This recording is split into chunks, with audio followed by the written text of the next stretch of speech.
What's going on, everybody? Welcome to the Wreck Nation. And listen, today, it is the 80th anniversary of D-Day. And I would be remiss not to do something about this moment.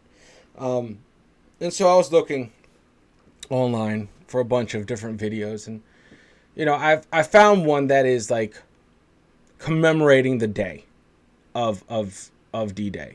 Commemorating this day, remembering D-Day 80 years later, right? I feel like obviously this video is going to be too short, but I wanted to get something out. I wanted to share this moment of remembrance with you, and with the families. And I feel like this is a generation that is very rapidly like not being able to be with us anymore. Their stories are dying with them. And if you know someone that is a World War II veteran, like absolutely just absorb as much information from them while you can. Record it if you can, because we don't want to lose those stories. We don't want to lose those memories, those moments. But anyway, without just going into a much bigger thing, let's just bring up the video and we'll share our thoughts on it afterwards. Let's see what this is. This is from, where is this from? I want you guys to know. It's NBC News. So they'll do some. Listen, guys, there's documentaries on D-Day that are like hour and a half that are worth it, that are well worth it, right? So we're just diving, we're just touching the tip of the iceberg here. Okay? I know there's a lot more to D-Day than can fit in 13 minutes. All right, guys? So we will have a more longer video coming. I just wanted to jump in right now today, and we will share this moment together, hopefully whenever you're seeing this. So anyway, guys, let's just go into it.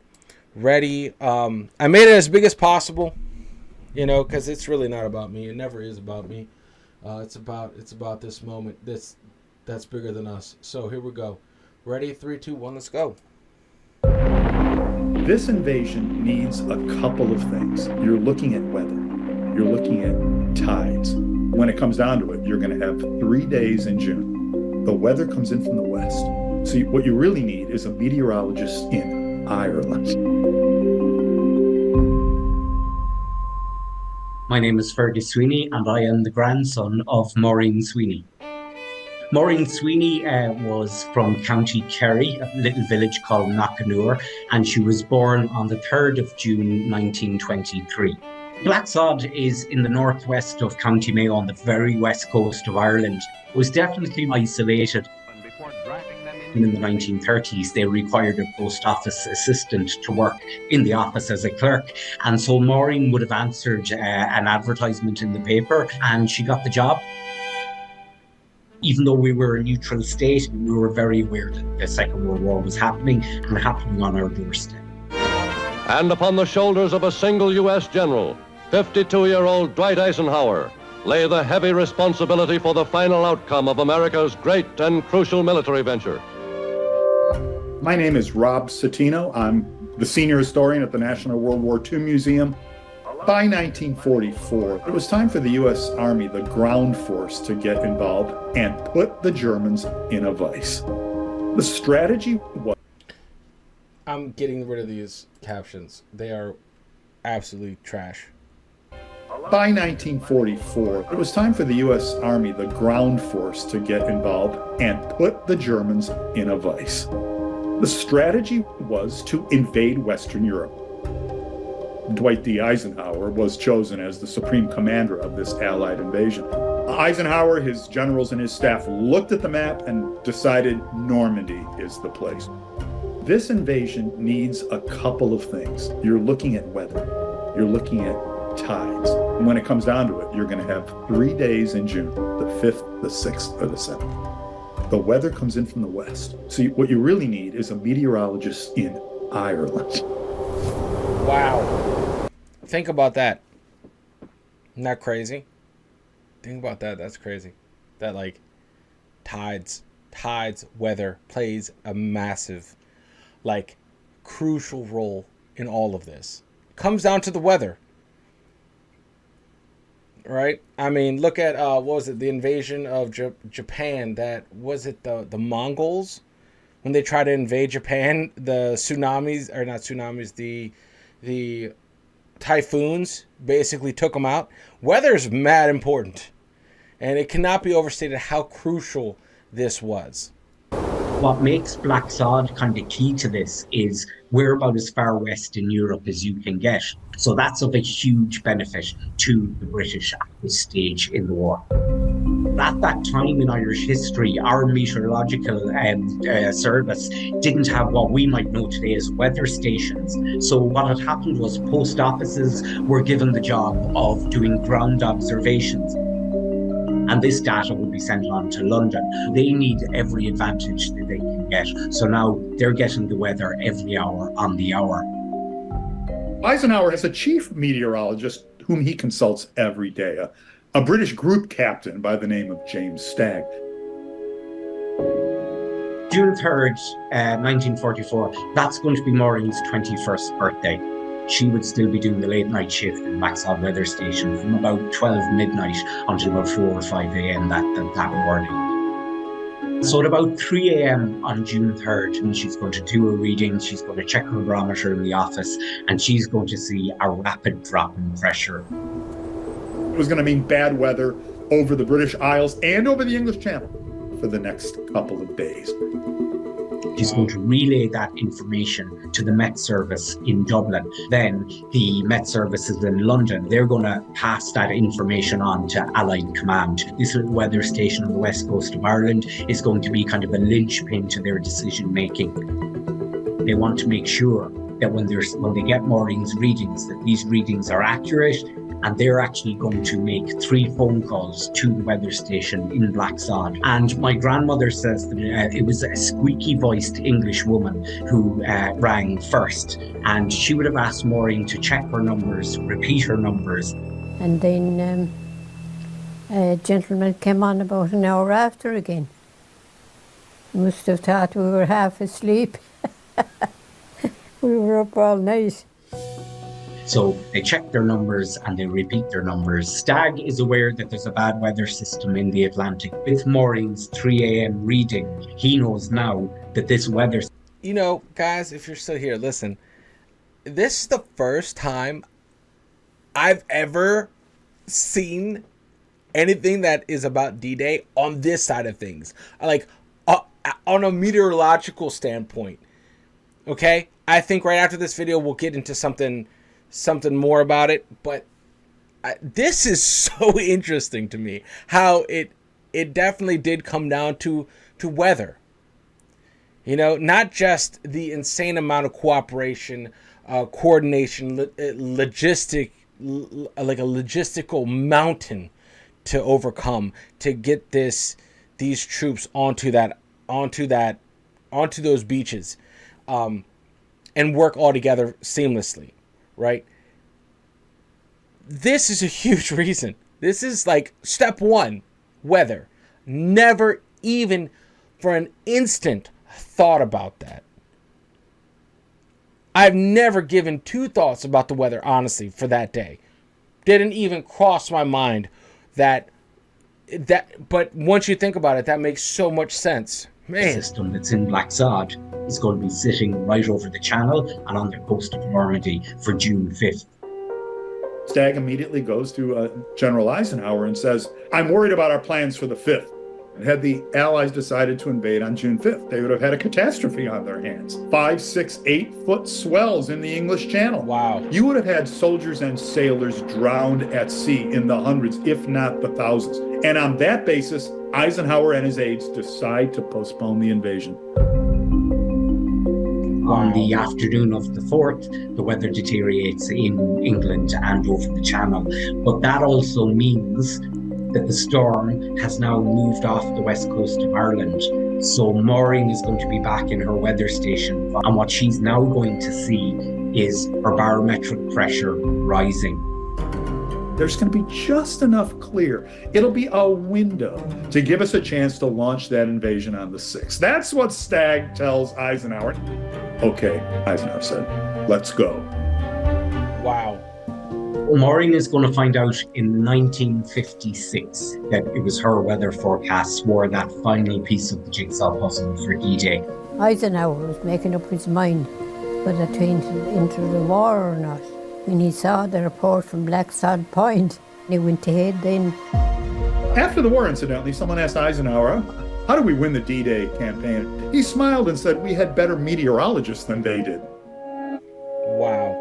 Maureen passed away on the 17th of December 2023. Maureen lived to the age of 100 years and 5 months. She lived a happy life here in the village of Blacksod.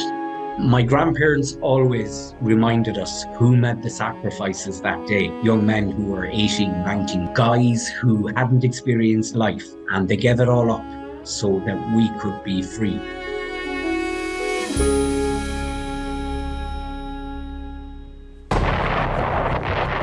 We were all 18, 19-year-olds.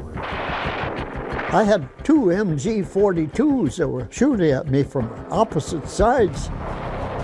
They were trying to kill me.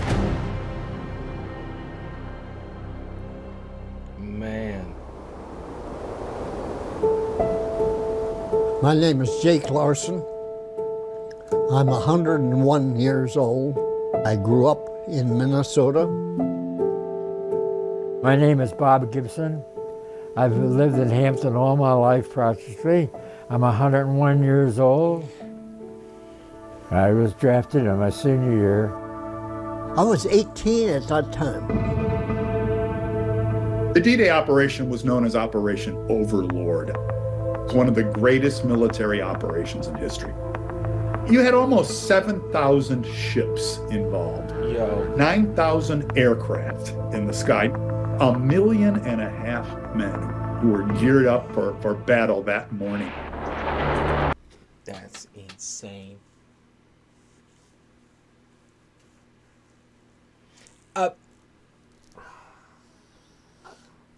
Talk about like congestion. I mean, it would seem like the whole world is coming in on you. 1 million human beings out there at one point with one mission. Wow. Like that's just inconceivable. You know, especially like in the military, just a force of 20 or 50 can be overwhelming. 1 million. How many? 9,000 planes? How many ships? Like, goodness gracious. It took, I forget how many hours to go across the English Channel, but it was rough, I'll tell you. It's a flat bottom move on what they call a Rhinal ferry. It's nothing but a big pontoon.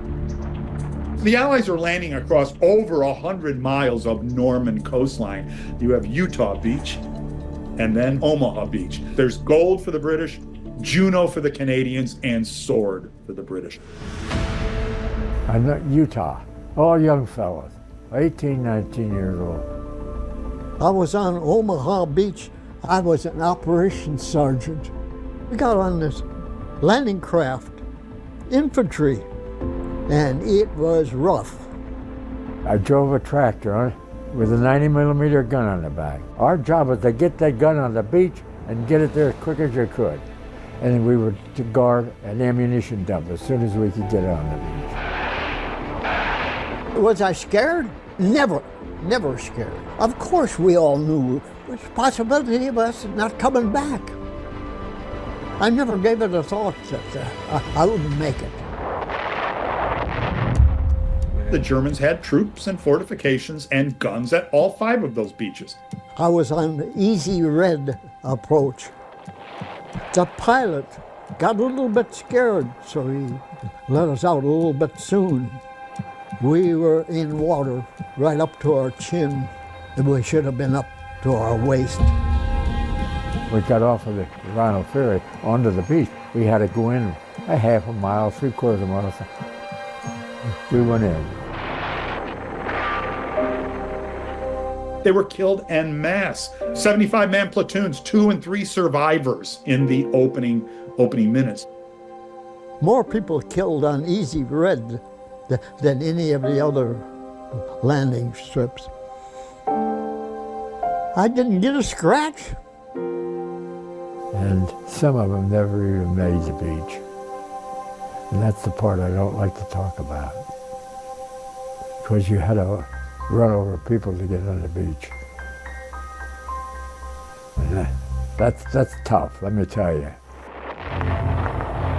I had 2 MG-42s that were shooting at me from opposite sides, from above.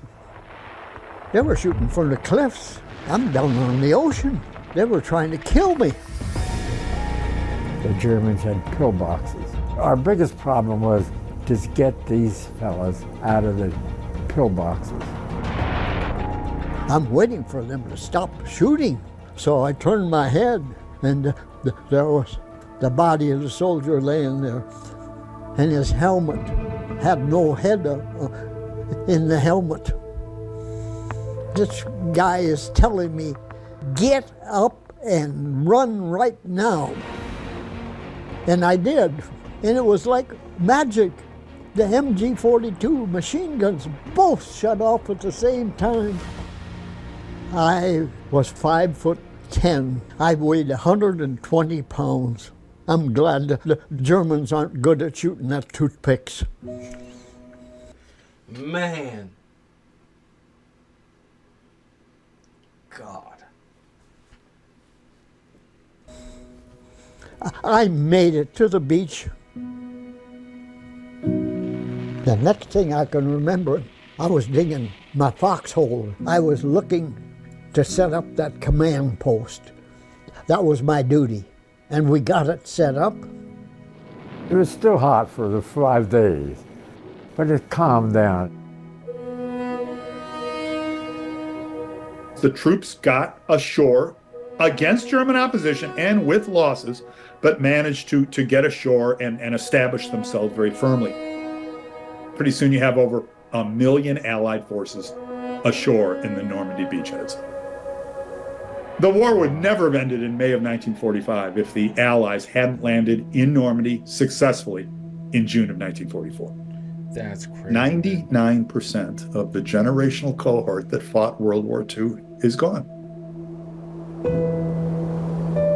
There's so many people buried over there.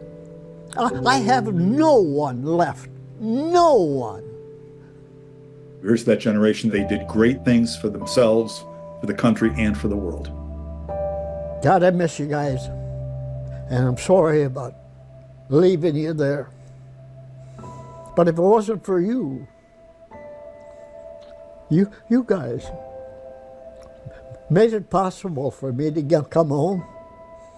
You led the way for me. And I'll thank you for the rest of my life. You are the heroes. Man. Ah. Whew. Well. Let me just make sure. It's just some weather update that's left. Absolutely crazy. You know, what a generation. You know, like being fearless in like facing overwhelming odds, and fear wasn't in their catalog of emotions. It was, I feel like apprehension and understanding and sort of like coming to the realization that this moment is bigger than them. And definitely faiths were strengthened that day all over the place. And that is absolutely tremendous. What can I say? What can I say about this? Other than just, I have nothing but admiration. Like, these guys are heroes. These guys are the ones, the boots on the ground, those guys, man.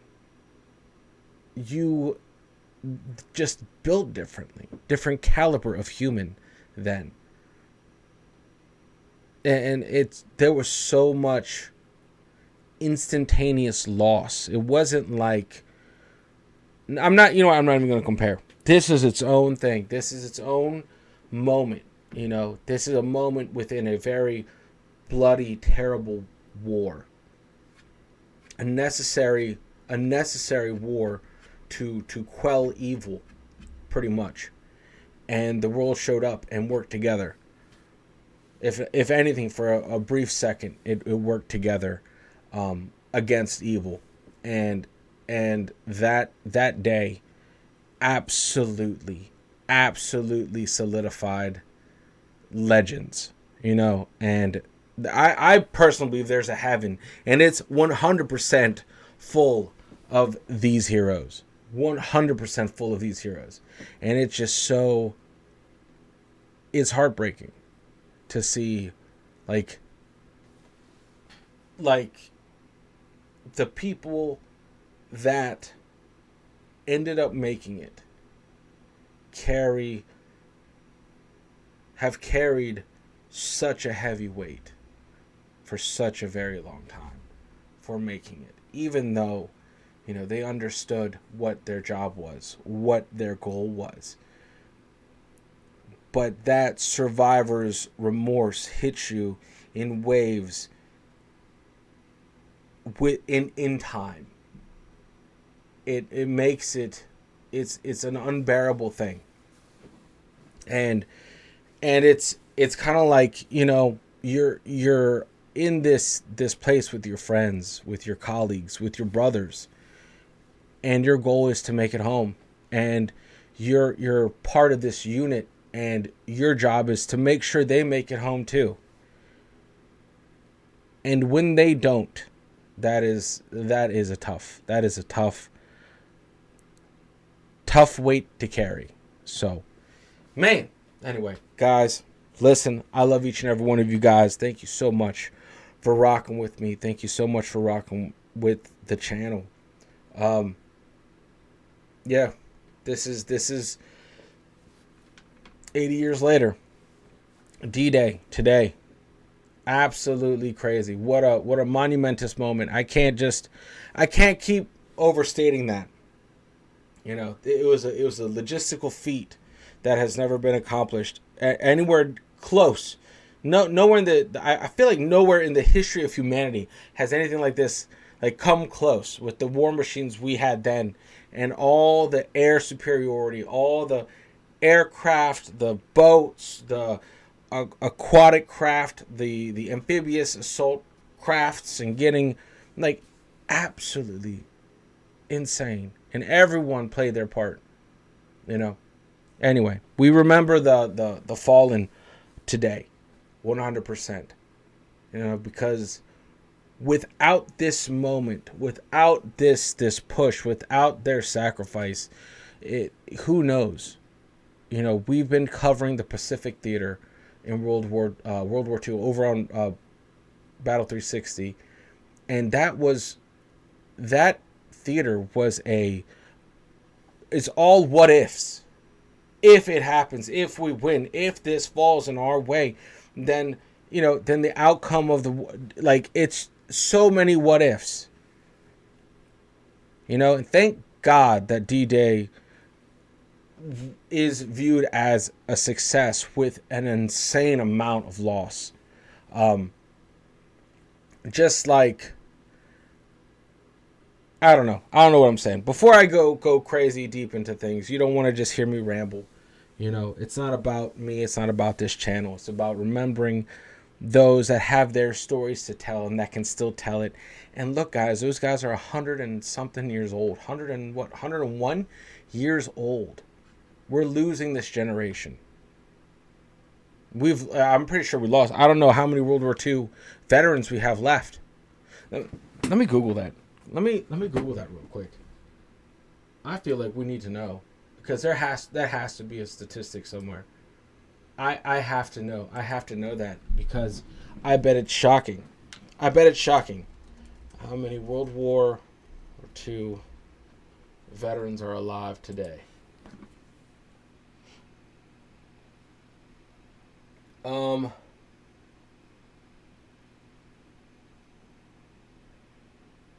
right. So, there are still, oh my God, there are still 119,550 veterans out there of World War II. All right. They're in their 90s, minimum 90s right now. Okay? 119,550 out of 16.4 million. So the stories are quickly dying. So we need to do at least a little bit of our part to bring those stories to the channel, because these stories need to be told, need to be retold, need to be listened to, need to be shared, because we cannot lose this. We cannot lose this first-hand account. And thank God this platform exists. Bigger, aside from reaction channels, that someone can go onto YouTube and find these documentaries, find these stories, understand like this is the elders of a great generation talking, and we got to listen. We have to pay attention. We have to listen, and we have to we respect these guys' stories and what they've gone through, what they've lived through. And that's there's still a lot of learning this generation has to do, even with us being so plugged in, so connected. But I feel like we're connected and plugged into the wrong shit. Like, we need to be learning. We need to use this technology to learn these important life lessons of generations past, not watching some freaking bimbo dance on TikTok, shit like that. This is the reason we have these stories available to us, but yet we don't pay attention to this. We waste time with stupid stuff that I would say is a massive waste of time, where this is a investment in your life by learning about what these people went through. So anyway, my rant is over. Much love, guys. Thank you so much for just being here with me and sharing this moment with me. Make sure you dive further down this rabbit hole. I know that this video was very short, and we will cover D-Day again on this channel. Obviously, we are bound to cover D-Day again on this channel. Anyway, guys, much love, so much love, for real. I respect each and every one of you guys, and yeah. Make sure you share the video. Make sure you like the video. Comment. I don't want to cheapen this video. Fuck it. Thank you for watching. It means a lot to me. And yeah. Anyway, I'm gonna hop off. Unplug. Do something legendary. And I'll see you all in the next video. Later, guys.